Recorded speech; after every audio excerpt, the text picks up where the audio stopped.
այդ ժամանակ ըստ էության թիրախավորման նրանց, ովքեր ունեին ամենաշատ անելիքը, դա հայ մտավորականներն էին։ Եվ իր նամակների այդ շարքը, բաց նամակների հայ մտավորականություն ըստ էության ոչ այլ ինչ է, քան քաղաքացիական հասարակության ձևավորման այն ժամանակվա Նժդեի փորձը, որտեղ ինքը շոշափում է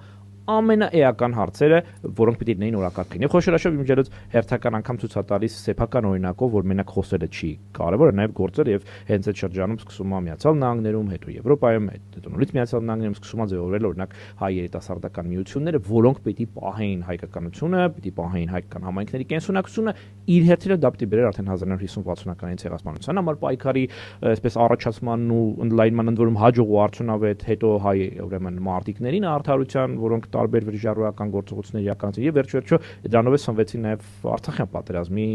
տարբեր սերնդի մասնակիցներ, տեսնելով այդ օրինակը նվիրվածության Լիզբոնի տղերքին եւ այլն։ Այսինքն այդ ամեն ինչի ակունքները հաստատ կարող ենք տանել ու հեշտորեն բերել ու կցնել Գարեգին Նժդեին